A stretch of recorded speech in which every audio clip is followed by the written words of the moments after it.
Šitas turi sustabdymo labai gerai.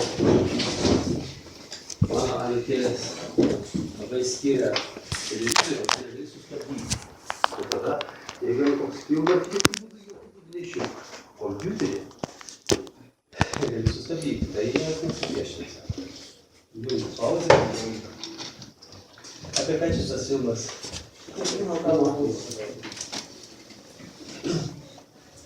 Pats aktualiausias dalykas šiame trečiai pateisingai.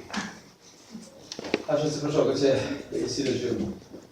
Oi, mes tai uždu savo įdomas. Nu, aš vis tiek nieko dirbti negaliu, tai galvoju, ai, norėsiu trečią buvo prisidėsiu. Jo, pigiau. Išėjau, aš turbūt, aš būsiu iškastas rytoj. Tu pašnekėkit. Kiek čia man liko, aš nežinau. Paulina žinau. Dar dirbsiu rytoj ar nelabai? Tai man ne nuo manęs priklauso. Nuo teisėjas saugos organų, teisingai. Daiva. Tai koks tas pokalbis buvo? Su tėvais? Tėvelis paprašė, kad aš dalyvaučiau pokalbiuose su jumis kartu su Paulina. Nu, va dabar kaip tik gerai dalyvaujat.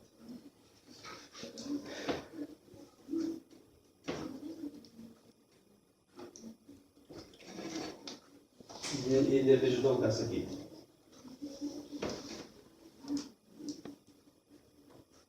Nu, aš tai suprantu, kaip, žinot, taip žodį mobbingas. Tai dabar iš kurios pusės? Penktadienį, kai Paulinos tėvai atėjo pas mane į kabinetą ir šnekėjo, aš supratau, kad Paulina yra ligoniniai, visiškos krizės būsenos, o jis sėdėjo čia. Pirmadienį jis sėdėjo čia, dabar jis sėdi čia. Nors aš vakar valandų laiko su Paulina šnekėjau ir prašiau šį prieš pamokas užeiti pas mane. Ir kai jį neužėjo, aš supratau, kad vėl kažkas. Manęs nebuvo. Aha. Prieš 8. Žadėjau, prieš pusę 2. Nu gerai, trečiokai. Aš pas jūs daugiau neužėsiu.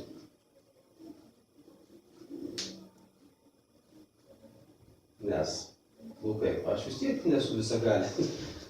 Teisėsaugos organai yra galingesni.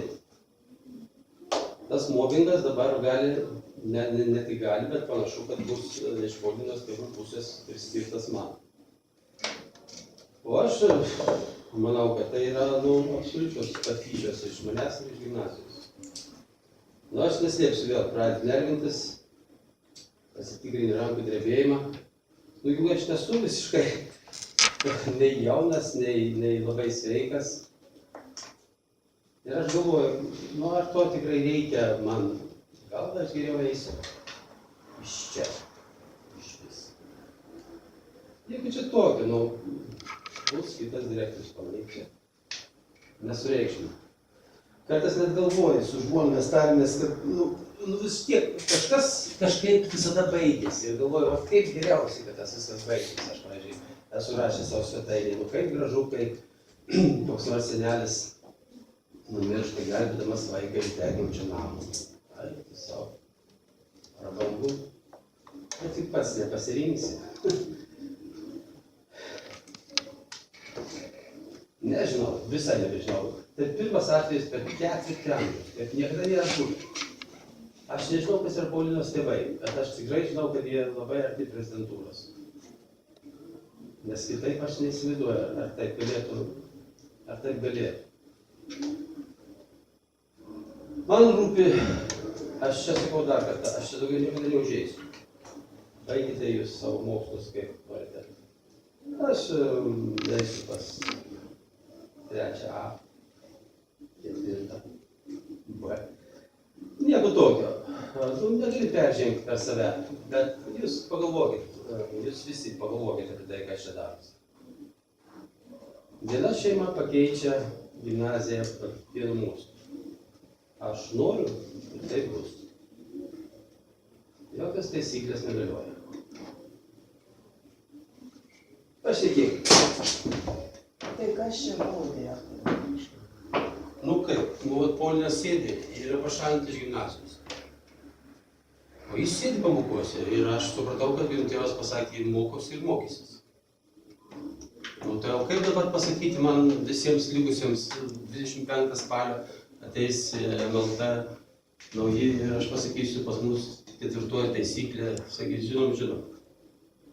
Kaip man įrodyti jums visiems, kad aš negavau jokio kyšio?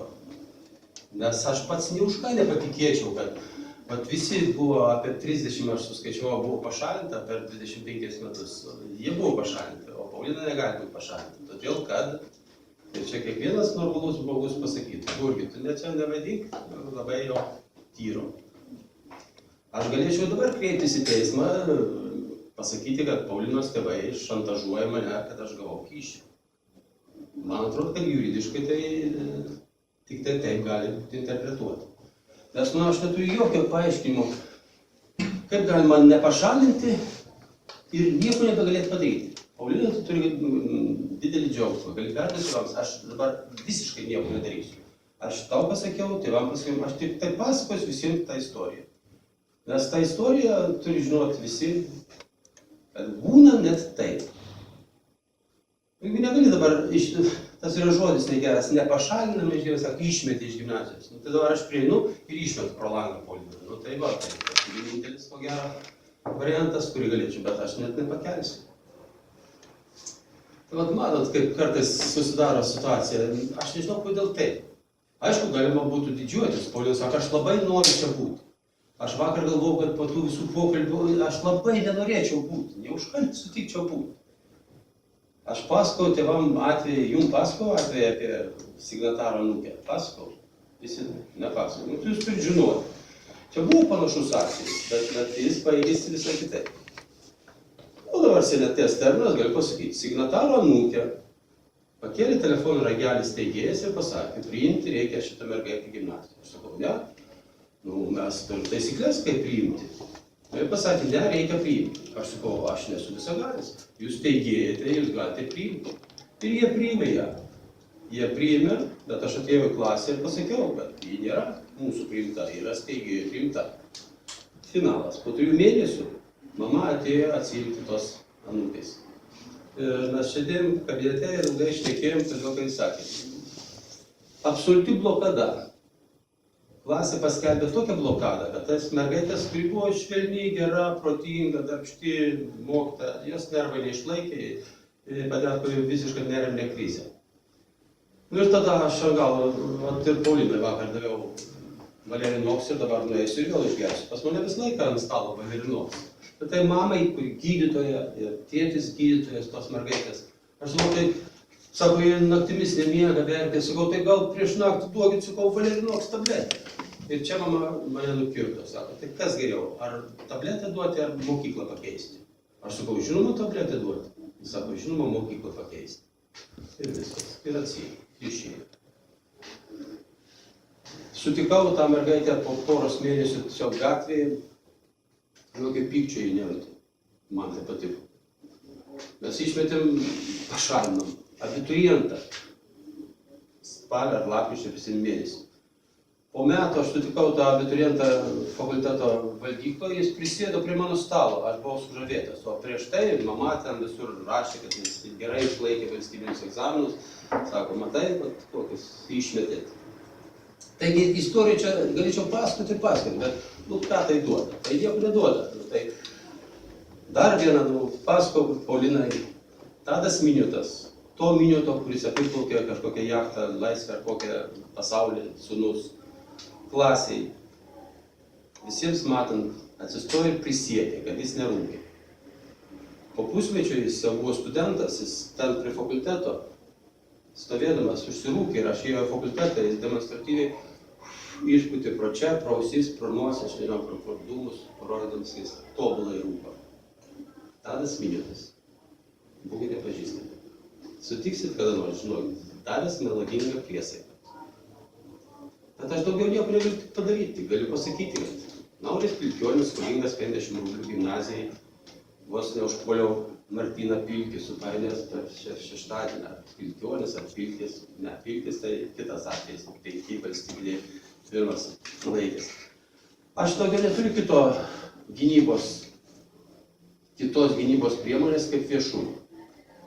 Aš tai galiu pasakoti apie tuos, kurie pasielgia, bet tie vaikai, kurie pasielgia vaikiškai, aš nepykstu. Bet melagingą priesaiką minėtojai turėtų karčiai atsiminti.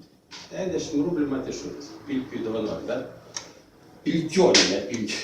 Bet jeigu jis pasirodytų kur nors Pilkionį, pamatysite, Nauris geras vardas, pasakykit, bet burgis vis dar laukia 50 rublių. Nu, jis pasirašė, prašė, kad aš šiandien, tai buvo prieš 23 metus, nu, bet vis tiek, pinigai pasikeitė, bet konvertuotume. Tai jūs, vaikučiai, pagalvokite. Aš gal per daug čia imu iširti į visus kitus organus, sakau, negaliu dabar, aš atsisėdau, sėdžiu galvoju, išsprendžiau vieną uždavinį, kosinus x, kosinus 3x. Nu, jūs išspręstumėte. 2 būdais išsprendžiau, nepadeda. 2 būdais išsprendžiau, bet nepadeda. Dabar eisiu, ieškosiu kokį nors FTI, kokį nors Maskvos sudėtingą, gal kaip nors. Bet aš nesuprantu to, aš nesuprantu, kodėl reikia taip sureikšminti, kad išeiti iš šitos gimnazijos yra tragedija, arba tėvai nueis dabar į teismą, tegu eina, aš pasiruošęs. 3,5 metų teisiausi su taksistu, kuris sudaužė mano mašiną, pralošiau, nieko tokio. Bet už tai su verslininku, kuris norėjo mane apvogti, teisiausi ir laimėjau. Labai gerai. Visai būna. Bet, vat, kas čia per toksai, vat, tik šitoj gimnazijoje arba ne? Tūkstančiai, jūs žinote, žmonių nepateko į gimnaziją, tai jūs stojate, tai vieni įstojate, o kiti nepateko. Ar jie visiškai nuleverti žmonės? Kokie žmonės nepatenka pas mūsų gimnaziją? Tai nieko. Universitetai po kiekvieno semestro išmeta po 3-5 tūkstančius. Kas? Ar jie elgtųsi taip, kad išmetu, aš išmetu, jis ateina, atsisėda ir vėl sėdi, sako, ne, man patinka čia, aš sėdėsiu. Tai tiek, bet niekas netestuos. Ir dabar aš turiu studentų iš kažkurių kitų fakultetų atėjęs ten, bet jie neišmesti. Taigi dabar aš čia, tai būna paskutinis nulogas, aš atsitraukiu. Ar man labiausiai reikia? Jeigu gimnazija nebepajėgi apsivalyti pati, čia yra kaip organizmo reakcija. Jeigu mes nebegalim 4-osios taisyklės realizuoti, visi jūs nebegalite, kiek čia man direktoriau? Palauksim kito atveju, jis neužilgo tikrai bus, ir tas, kuris kitas bus, išgėręs arba parūgęs, pasakyti, nu ir kas, o Paulina. Tai viskas. Ir toliau kelio nebėra. Jis pasakys, aha, o tada, o kas, o koks alibi Paulinai? Nieko. Tai daro, ką nori. O toj bus jūsų koks nors vakarėlis čia gimnazijoje, jūs ateisit, pagersit, palapysit. Stabdžių neliko. Būkit sveiki.